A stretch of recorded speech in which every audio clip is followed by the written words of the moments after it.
विज्ञान प्रयोगों के माध्यम से सत्य की खोज है। ये शब्द है महान वैज्ञानिक सीवी रमन के। नमस्कार। आज हम नीति आयोग की एक अहम रिपोर्ट पर गहराई से चर्चा करने वाले हैं, जो हाल ही में पीआईबी में आई है। इसका नाम है chemical industry powering India's participation in global value chains. और इसमें एक बहुत बड़ा लक्ष्य रखा गया है 2040 तक भारत को वैश्विक रासायनिक सप्लाई चेन यानी जीवीसी में 12% हिस्सेदारी दिलाना, साथ ही उत्पादन को $1 ट्रिलियन अमेरिकी डॉलर तक पहुंचाना। ये आंकड़े वाकई बहुत बड़े हैं। ये चर्चा यूपीएससी की तैयारी कर रहे उम्मीदवारों, खासकर मुख्य और प्रारंभिक परीक्षा के लिए और उन सभी के लिए उपयोगी हो सकती है जो भारत के औद्योगिक विकास में रुचि रखते हैं। तो सवाल यही है कि क्या भारत ये महत्वाकांक्षी लक्ष्य हासिल कर सकता है?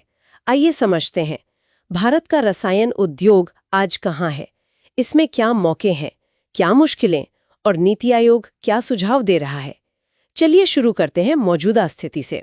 अभी हम कहाँ खड़े हैं इस सेक्टर में? बिल्कुल। तो देखिए, अगर आंकड़ों की बात करें तो भारत आज दुनिया का छठा सबसे बड़ा केमिकल उत्पादक है। ये अपने आप में अहम है। छठा सबसे बड़ा? ये तो काफी अच्छा लगता है सुनने में। हाँ, है भी। ये हमारे देश की मैन्युफैक्चरिंग जीडीपी में आप समझिए 7% से ज्यादा का योगदान देता है, और फार्मा, कपड़ा, खेती, कंस्ट्रक्शन, इन सब जरूरी सेक्टरों को एक बेस देता है। तो फिर अगर हम छठे स्थान पर हैं और इतना योगदान है, तो फिर रिपोर्ट में इतने ऊंचे लक्ष्य क्यों? मतलब क्या कुछ ठीक नहीं चल रहा? यहीं पर थोड़ी सी बारीकी है। देखिए, दुनिया की जो पूरी केमिकल वैल्यू चेन है उसमें हमारी हिस्सेदारी सिर्फ 3.5% के आसपास है। ओह, सिर्फ 3.5%? जी, हमारी क्षमता के हिसाब से काफी कम है।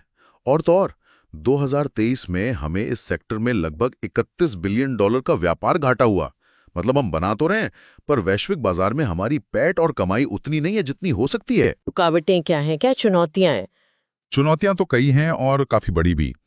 पहली, हम ज्यादातर सामान्य किस्म के बल्क केमिकल्स बनाते हैं, जबकि दुनिया का फोकस अब स्पेशलिटी केमिकल्स पर है, जो ज्यादा जटिल और कीमती होते हैं। जैसे कोई उदाहरण? हाँ, जैसे रिपोर्ट बताती है कि भारत में करीब 87% बेंजीन का इस्तेमाल बस कुछ ही बल्क केमिकल्स बनाने में होता है, जबकि दुनिया भर में यह आंकड़ा सिर्फ 25% है। वो ज्यादा वैल्यू वाली चीजें बना रहे हैं। अच्छा। दूसरी बात, हमारा ये उद्योग बहुत बटा हुआ है, फ्रेगमेंटेड है। छोटी छोटी कंपनियां, एमएसएमईज बहुत ज्यादा हैं, और विकास भी कुछ ही राज्यों जैसे गुजरात, महाराष्ट्र, तमिलनाडु यहीं तक सिमटा हुआ है। और स्किल्स की बात करें तो क्या हमारे पास सही लोग हैं इस काम के लिए? ये एक और बड़ी चुनौती है। जो खास स्किल्स चाहिए, जैसे ग्रीन केमिस्ट्री या नैनो टेक्नोलॉजी में, वहां करीब 30% तक की कमी है कुशल लोगों की। और रिसर्च और आत्मनिर्भरता का क्या हाल है? वो भी एक कमजोर कड़ी है। R&D पर खर्च आप देखिए, इंडस्ट्री के कुल रेवेन्यू का सिर्फ 0.7% है, जबकि दुनिया का औसत करीब 2.3% है। ओह, सिर्फ 0.7%? जी। अब इतने कम निवेश से नए और बेहतर केमिकल बनाना मुश्किल हो जाता है।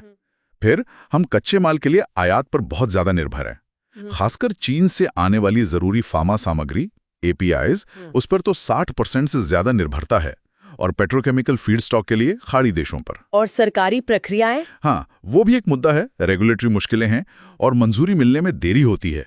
कभी कभी 12 से 18 महीने लग जाते हैं, जिससे लागत बढ़ जाती है। सिर्फ 0.7% R&D पर खर्च, ये वाकई सोचने वाली बात है, खासकर जब हम इनोवेशन की बात कर रहे हैं।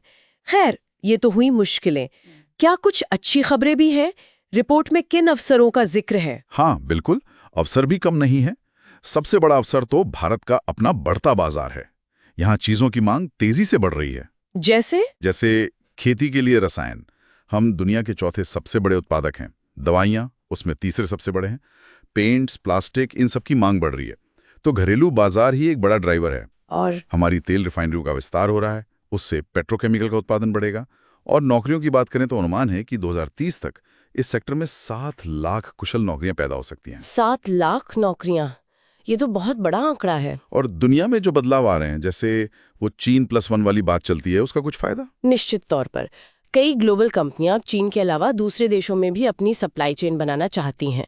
भारत इसका फायदा उठा सकता है। किन क्षेत्रों में खास तौर पर? खासकर डाई, पिगमेंट और इलेक्ट्रॉनिक केमिकल्स में।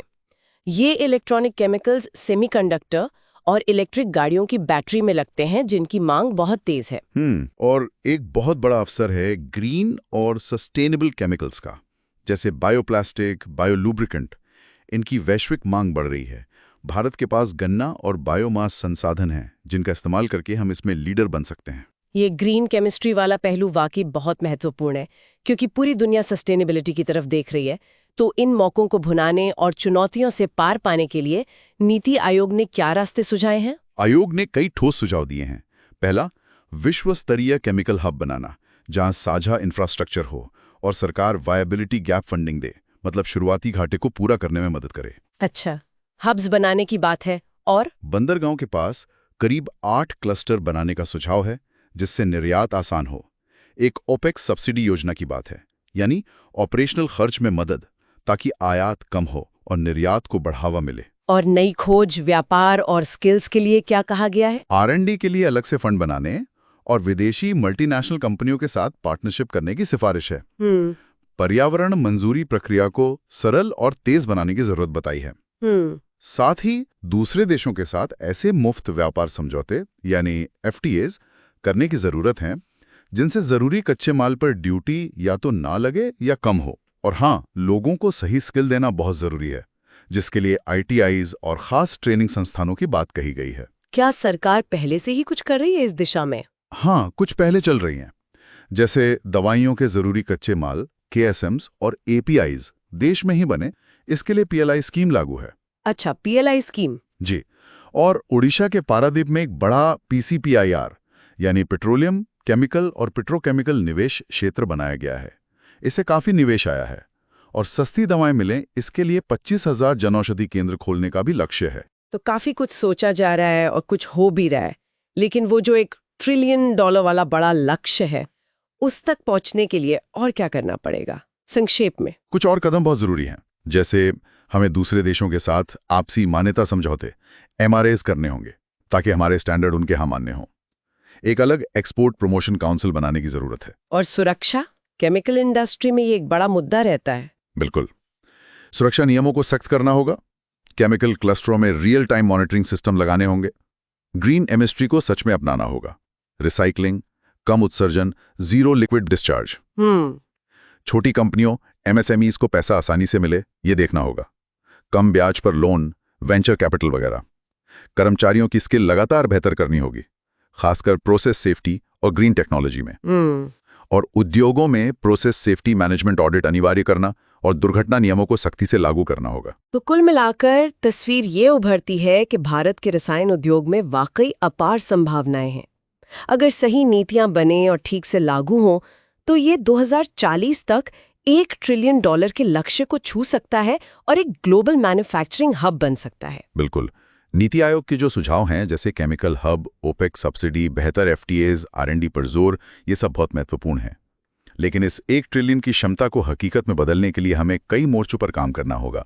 आयात पर निर्भरता घटानी होगी, रेगुलेशन की बाधाएं हटानी होंगी, स्थिरता और सुरक्षा को मजबूत करना होगा, ग्रीन केमिस्ट्री को अपनाना होगा और अपने लोगों को सही हुनर सिखाना होगा। वैश्विक बाजार से जुड़ना और लगातार सुधार ही आगे का रास्ता है। आज के इस चर्चा से निश्चित रूप से भारत के रसायन उद्योग की संभावनाओं और चुनौतियों पर एक साफ नजरिया मिला होगा। श्रोताओं के लिए सोचने को एक अंतिम सवाल छोड़ जाते हैं।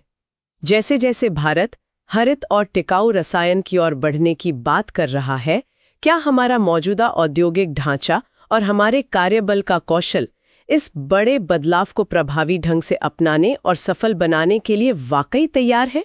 अगर आपको यह जानकारी उपयोगी लगी हो तो कृपया लाइक करें, सब्सक्राइब करें और आपके कोई प्रश्न या विचार हो तो नीचे कमेंट्स में जरूर साझा करें। अगली चर्चा तक आज्ञा दीजिए। नमस्कार।